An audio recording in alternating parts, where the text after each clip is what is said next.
మనమందరూ పాపం నుంచి తప్పించబడాలి, సరి అయిన మార్గంలో రావాలని దేవుడు మన కొరకై ధర్మశాస్త్రాన్ని ఇచ్చాడు.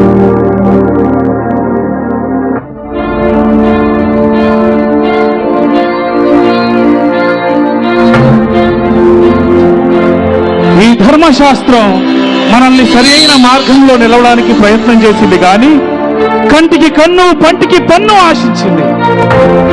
రక్త ప్రోక్షణ లేనిదే మన పాపానికి విమోచన లేదని తెలిపింది. ఈ ధర్మశాస్త్రాన్ని నేను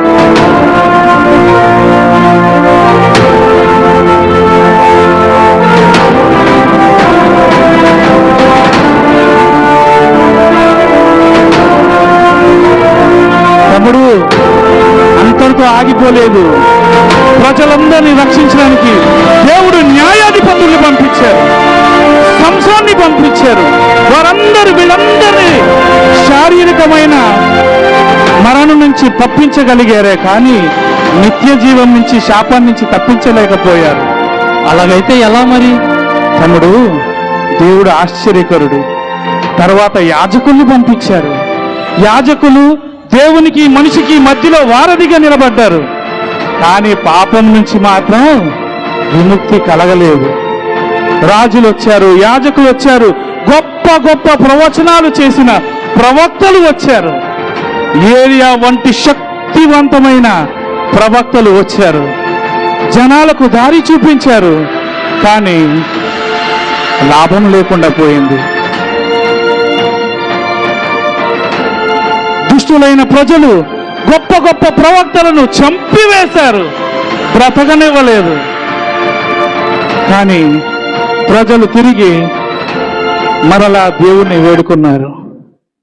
చాలా సంవత్సరాలు రక్షణ లేక, కాపావాడేవాడు లేక, రక్షకుడు అనేవాడే లేక, ప్రజలందరూ దేవుని వైపు చూస్తూ, అయ్యా మాకు రక్షణనివ్వవా, మాకు దారి చూపించవా అని కన్నీళ్లు పెట్టుకున్నారు, అంగలార్చారు, మొర్ర పెట్టుకున్నారు. తమ్ముడు వింటున్నావా? వింటున్నానండి. ఆఖరిగా ఏం జరిగిందో తెలుసా? ఏం జరిగింది? చూస్తావా? చూస్తాను. అదిగో అక్కడ చూడు, కనిపిస్తుందా? ఏదో మిలుకు మిలుకు మంట వెలుతుళ్ళు కనపడుతున్నది, ఏదో వస్తా ఉంది. అయితే చూడు.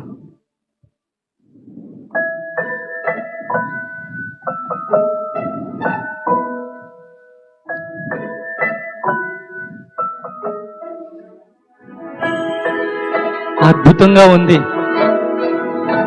నేను ఎప్పుడు మునిపెన్నడూ ఇట్లాంటిది చూడలేదు. ఆహా, ఏమిటి ఈ జ్యోతి, ఏంటి ఈ వెలుతురు, అద్భుతంగా ఉంది. 3 తారలు,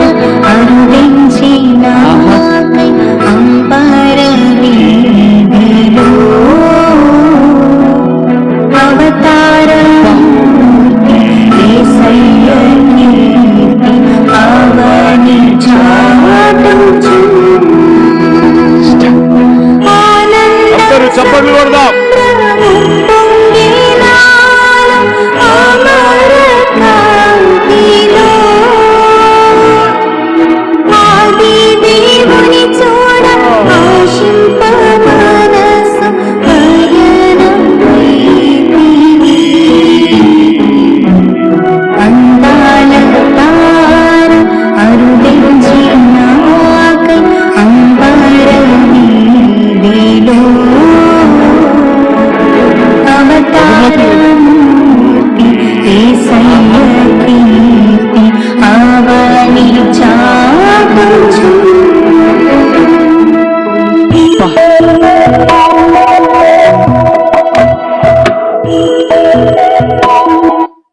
దేవుడు లోకమును ఎంతో ప్రేమించి మనకు రక్షకుడిగా యేసు ప్రభువును ఈ లోకానికి పంపించారు. తమ్ముడు, యేసు ప్రభు వారా?